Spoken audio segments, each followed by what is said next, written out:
આ સંસારમાં વિવેકની વૃદ્ધિ કેવલ સત્સંગથી થાય છે. બિનુ સત્સંગ વિવેક ન હોય. સત્સંગ વગર વિવેક જ ન મળે.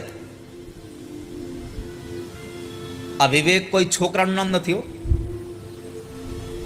નહીં તો ઘણા કહે મને અમારા પાડોશમાં જ રહે છે વિવેક. નામથી વિવેકની વાત નથી. આ તમારા સ્વભાવમાં વિવેક જોઈએ.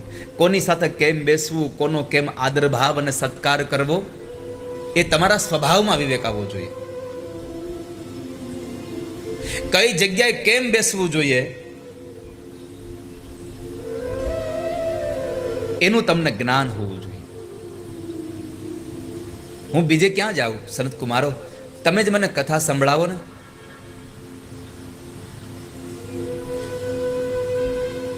ક્યાં કથા કરીશું?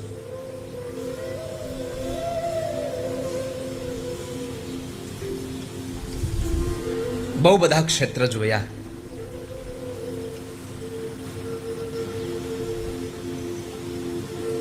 અને એવા સમયે નક્કી કર્યું કે આપણે સૌ હરિદ્વારમાં માં ગંગાના પાવન તટ ઉપર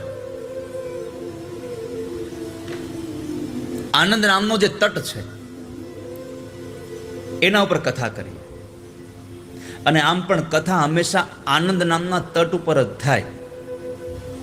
કારણ જેનું મન આનંદિત ન હોય એને કોઈ દી કથા હારી ન લાગે કોઈ દિવસ. તમારે કથા સાંભળવા માટે કેવું આયોજન છે એ બહુ પછીનો વિષય છે. કથા સાંભળવા માટે તમારા મનની સ્થિતિ સારી જોઈએ.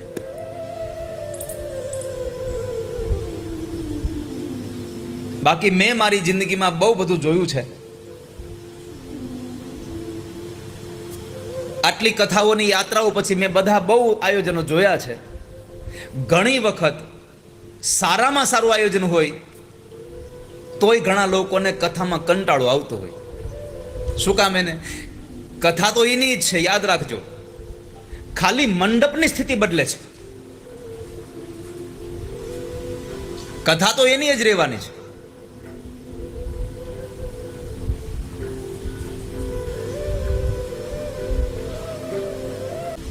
તો આનંદ નામના તટ ઉપર કથા છે. આપણી માનસિક સ્થિતિ આનંદમય હોય તો કથાનો આનંદ મળે, નહીં તો આનંદ ન મળે. તો આનંદ નામના તટ ઉપર કથા થઈ રહી છે. કથાનો પ્રારંભ થાય. કથાના સમાચાર મળ્યા બધાને કે અહીંયા કથા છે, કથા છે, કથા છે. અને ખૂબ લોકો કથા સાંભળવા માટે આવ્યા. એમાં સૌથી અગત્યની વાત હતી કે મોટા મોટા ઋષિમુનિઓ કથામાં આવીને બેઠા છે. બહુ મોટા ઋષિમુનિઓ કથામાં બેઠા. અને સામાન્ય રીતે તમને કહું તો એક પંક્તિમાં તો એવું કહ્યું છે, ભાગવતજીના શ્લોકોમાં એક શ્લોકમાં એ પંક્તિમાં લખ્યું છે કે 3 પેઢી કથામાં બેઠી હતી. પરાશર મુનિ કથામાં બેઠા હતા, એના દીકરા વ્યાસ ભગવાન કથામાં બેઠા હતા, અને વ્યાસના દીકરા શુકદેવ, આ ત્રણેય કથામાં એક હારે બેઠા હતા. આ શ્લોક આપણને બધાને ઉપદેશ કરે છે કે કથામાં ખાલી વડીલો ન જવાનું, કથામાં વડીલો આવે, યુવાનો આવે, અને બાળકો પણ કથામાં આવવા જોઈએ સાથે. મેં વારે વારે કહ્યું છે કે આ સંસારમાં અત્યારે સંપત્તિના ખૂબ પ્રભાવથી ખૂબ મોટા મોટા મંદિરો નિર્માણ થઈ રહ્યા છે. અને જ્યારે જ્યારે મંદિરો નિર્માણ થાય, જ્યારે જ્યારે પ્રતિષ્ઠાઓના બોર્ડ વાંચીએ, અમે રાજી થઈએ છીએ કે ચાલો સનાતનનો એક આધાર વધી પાછો મજબૂત બન્યો, સનાતનને એક ટેકો પાછો વધારે મળ્યો. અમે રાજી થઈએ છીએ. પણ ચિંતા અમને એક જ વાતની સતાવ્યા કરે છે કે મંદિરો નિર્માણ થશે તો સનાતન ટકી જશે, એવી ખોટી ઘેલછામાં રહેવાનું બંધ કરીએ. મંદિરો નિર્માણ થશે તો સનાતન ટકી જશે, આવા મોટખોટા વહેમમાં જીવવા કરતા મંદિરો નિર્માણ થાય એની સામે મંદિરોમાં જનારો વર્ગ નિર્માણ થાય એની પણ બહુ આવશ્યકતા છે. મંદિરે જવાવાળા જ નહીં હોય તો મંદિરને શું કરશો તમે? આમાંથી કેટલા લોકો એવા છો કે જો રોજ મંદિરે જાવ છો? હાથ ઊંચું કરો, લો, રોજ મંદિરે જતા હોય જોઈ લો. જેટલા હાજર છે એમાંથી 2% હાથ ઊંચા થયા. કેટલા? મંદિરની પ્રતિષ્ઠા થાય ત્યારે આપણે રોજ ને 3 દિવસ ત્યાં જઈએ છીએ. પછી મારી પ્રાર્થના છે તમને બધાને, તમે ગમે તે ધર્મમાં બિલીવ કરતા હો, તમે ગમે તે સંપ્રદાયમાં તમે જોડાયેલા હો, તમારા સંપ્રદાયનું મંદિર કદાચ તમારા ઘરથી દૂર હોય તો ન જાઓ તો કાંઈ નહીં, ત્યાં અઠવાડિયે એકવાર જાજો, પણ તમારા ઘરની નજીકમાં નજીક જે મંદિર હોય એ મંદિરમાં દિવસમાં એક વખત દર્શન કરવા જાજો, નિત્ય ભગવાનના મંદિરમાં જાજો. સંપ્રદાયો તો આપણી આ બધી શાખાઓ છે, સંપ્રદાયો તો બધી વૃક્ષની ડાળીઓ છે, થડ તો આપણું સનાતન છે. મૂળ મેં સનાતન સમાયા હુઆ હૈ. માટે દિવસમાં રોજ એકવાર મંદિરે જાજો. ઘણા તો ઘરના મંદિરમાં નહીં જતા હોય, બહારના મંદિરની વાત તો બહુ આઘી છે. ઘરમાં મંદિરમાં દીવાબત્તી નહીં કરતા હોય, પણ દીવાબત્તીના સમય આપણે હાજર હોય તો દીવાબત્તી કરીએ. સવારે ઉઠીએ મોડા એટલે દીવાબત્તીનો સમય વયો ગયો હોય એટલે ઘરવાળાએ કરી લીધો હોય, રાત્રે આવીએ મોડા એટલે એ સમય ઘરવાળાના હાથમાં એટલે એણે કરી લીધા હોય દીવાબત્તી. આપણે તો દીવાબત્તીના નામે નથી જતા મંદિરમાં. આજ મારી વ્યાસપીઠ તમને કરબદ્ધ પ્રાર્થના કરે છે કે 24 કલાકમાં એક વખત તમારા મંદિરમાં તમે જઈને ભગવાનની સામે ક્ષણ માટે ઊભા રહેજો, 1 મિનિટ માટે તમે એની સામે ઊભા રહેજો બસ. અને તમે રોજ એની સામે ઊભા રહ્યો, ક્યારેક તમારો સમય આવશે ત્યારે ઠાકોરજી તમારો સામે એને ઊભો રહેશે. તમે રોજ એની સામે ઊભા રહો.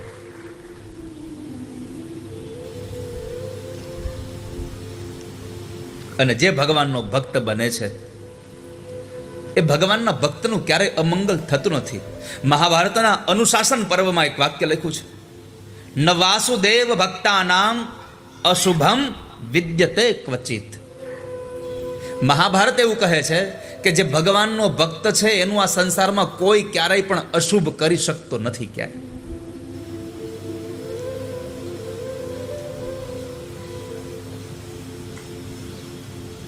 તો 3 પેઢી કથા સાંભળવા બેઠી છે. અને ખરી જો સાચું કહું, આ કથાની સૌથી વધારે કોઈને જરૂર હોય તો યુવાનોને જરૂર છે. સૌથી વધારે યુવા અવસ્થામાં કથાની જરૂરિયાત છે. અને તમારા બાળકને બાળકપણથી યુવાની અવસ્થાથી જો કથા સાંભળતા કરી દેશો તો હું ભરોસા સાથે કહું છું તમારે તમારા વૃદ્ધા અવસ્થામાં કાંઈ પણ ચિંતા કરવાનો સમય નહીં આવે. કારણ તમારા બાળકને કથાઓ સંભળાવી હશે તો તમારા વૃદ્ધા અવસ્થામાં તમારી સેવા કરવાનું પછી એને કહેવું નહીં પડે કોઈને. માટે બાળકો અને યુવાનોને કથા સાંભળવા લઈ જાઓ, એને ભગવાનના માર્ગે લઈ જાઓ.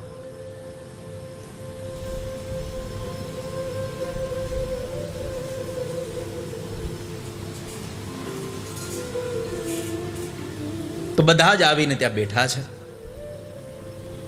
અને જેવા બરાબર કથાનો પ્રારંભ થયો અને શબ્દનો પ્રવાહ યમુનાના ઘાટ ઉપર પહોંચ્યો. યમુનાના ઘાટ ઉપર પ્રવાહ પહોંચે અને જ્ઞાન અને વૈરાગ્યના કાનમાં ભગવાનની ભક્તિના શબ્દો ગયા. સત્સંગ ગયો, બંને જણા ઊભા થયા, જાગૃત થયા, આળસ મરડી, સ્નાન કર્યું, તરુણ અવસ્થાને પામ્યા.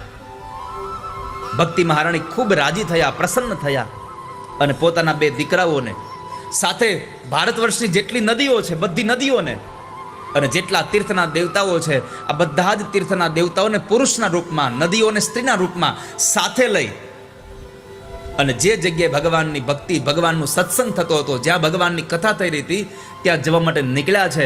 પણ જ્યારે રસ્તામાં જાય છે, હવે આટલા બધા બહેનો જ્યારે એક હારે કથામાં જતા હોય ત્યારે બહુ સામાન્ય રીતે કહું, એ વાતો કર્યા વગરના જય જ ન આગે. 2 બહેનો ભેગા થાય અને વાતો ન કરે એવું બને જ નહીં, કોઈ બને જ નહીં. હવે 2 બહેનો ભેગા થઈને વાતો ન કરે બને નહીં તો આ એક સાથે હજારો સ્ત્રીઓને લઈને જાય તો વાતો કર્યા વગર જાય. પણ ભાગવતજીનો શ્લોક કહે છે કે આ સંસારમાં જેટલા લોકો કથામાં જાય એ બધા લોકોએ કથામાં જવાના સમયે તમારી સાથે આવેલા વ્યક્તિ સાથે વાતો ન કરવી, પણ કેવળ ને કેવળ ભગવાનનું નામ લેતા લેતા ઠાકોરજીના ગુણાનુવાદ ગાતા ગાતા કથામાં જવું જોઈએ. શ્રી કૃષ્ણ ગોવિંદ હરે મુરારે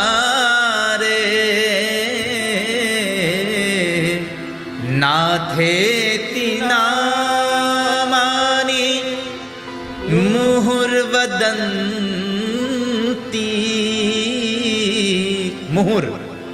મુહુરનો અર્થ છે વારે વારે. વારે વારે પરમાત્માનું નામ લઈ અને ભગવાન પાસે જવું. બીજી ત્રીજી વાતો કરતા કરતા નહીં. આપણે તો બે બેનો હાલીને આવતા હોય એટલે તમે સાંભળો તો ત્રીજી વાત એમાં એક જ ભળી હોય કે ફલાણી બાઈને કીધું પણ કોણ જાણે શું કામ હોય, એને કીધું આજ ન થવું મારે. આપણી પાસે જે બાઈ નથી આવી એની જ વાત થતી હોય. આપણે સત્સંગમાં ઈ તો કરીએ છીએ. એકવાર અમે ગામડે બરાબર નીકળ્યા અને એ ગામડામાં બરાબર બેનો બધા બેઠેલા હતા એકદમ ચૂપ સત્સંગમાં. 11 હતી, ઘરના ખૂણે બધા બેઠા હતા એટલે બધા વાતો નહોતા કરતા. એટલે અમે પૂછ્યું કે તમે કેમ બેઠા છો, કંઈક વાતો કરો.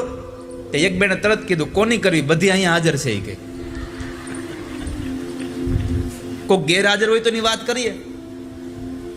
એમ ભાગવતજી આપણને આજ્ઞા કરે છે, આદેશ આપે છે કે તમે જ્યારે સત્સંગમાં જાઓ ત્યારે ભગવાનનું નામ લેતા લેતા જાઓ.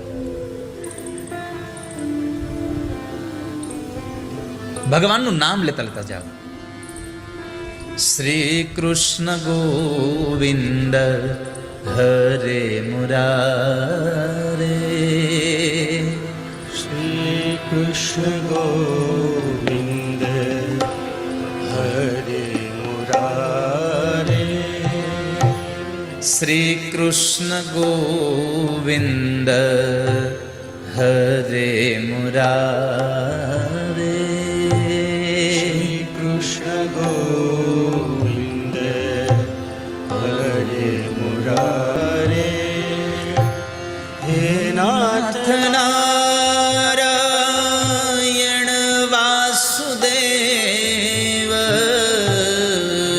નાથ નારાયણ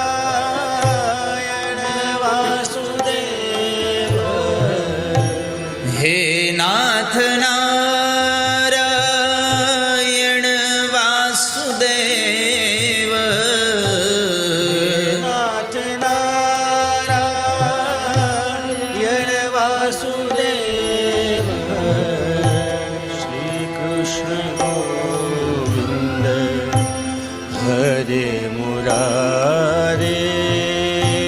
શ્રી કૃષ્ણ ગોવિંદ હરે મુરારે. હે નાથ નારાયણ વાસુદેવ. હે નાથ નારાયણ વાસુદેવ. શ્રી કૃષ્ણ ગોવિંદ હરે મુરારે. શ્રી કૃષ્ણ ગોવિંદ હરે મુરારે. હે નાથ નારાયણ વાસુદેવ. હે નાથ નારાયણ વાસુદેવ. હે નાથ નારાયણ વાસુદેવ. નાથ નારાયણ વાસુદેવ. હે નાથ નારાયણ વાસુદેવ. નાથ નારાયણ વાસુદેવ. શ્રી કૃષ્ણ ગોવિંદ હરે મુરારે.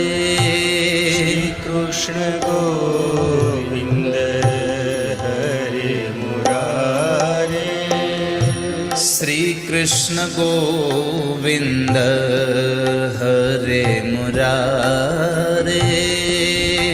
કૃષ્ણ ગોવિંદ હરે મુરારે. હે નાથ નારાયણ વાસુદેવ. હે નાથ નારાયણ વાસુદેવ. હે નાથ નારાયણ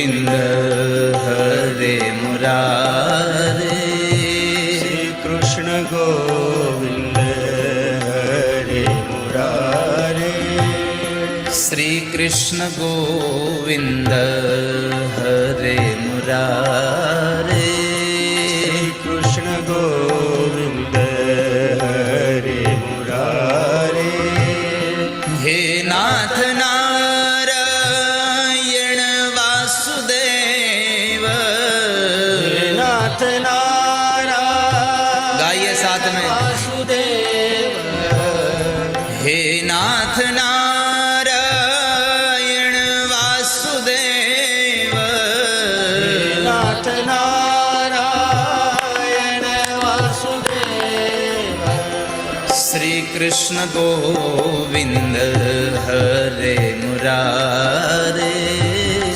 कृष्ण गोविंद हरे मुरारे हे श्री कृष्ण गोविंद हरे मुरारे कृष्ण गोविंद हरे मुरारे हे नाथ नारायण वासुदेव नाथ नारायण वासुदेव हे नाथ नारायण वासुदेव नाथ नारायण वासुदेव हे नाथ नारायण वासुदेव नाथ नारायण वासुदेव हे नाथ नारायण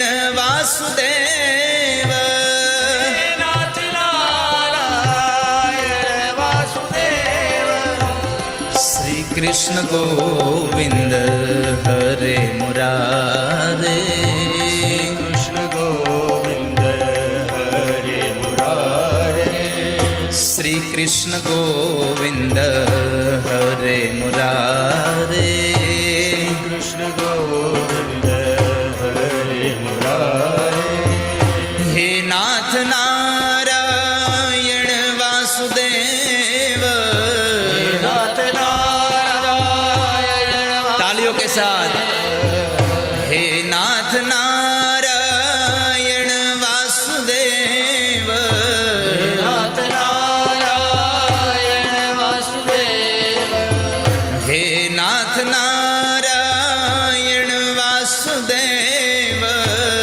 नाथ नारायण वासुदेव हे नाथ नारायण वासुदेव नाथ नारायण वासुदेव श्री कृष्ण गोविंद हरे मुरारे कृष्ण गोविंद हरे मुरारे हे श्री कृष्ण गोविंद हरे मुरारे कृष्ण गोविंद हरे मुरारे हे नाथ नारायण वासुदेव नाथ नारायण वासुदेव हे नाथ नारायण वासुदेव नाथ नारायण वासुदेव श्री कृष्ण गोविंद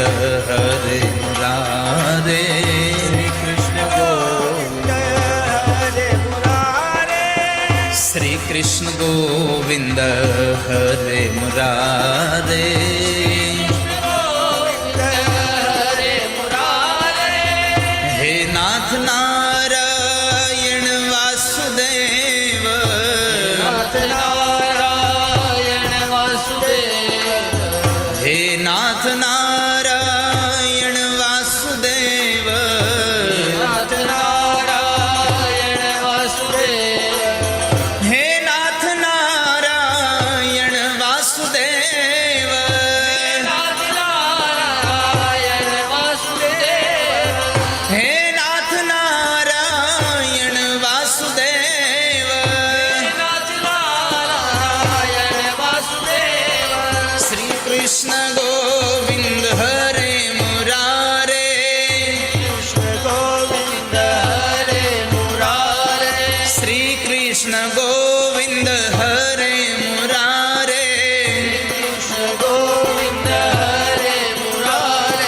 શ્રી કૃષ્ણ ગોવિંદ હરે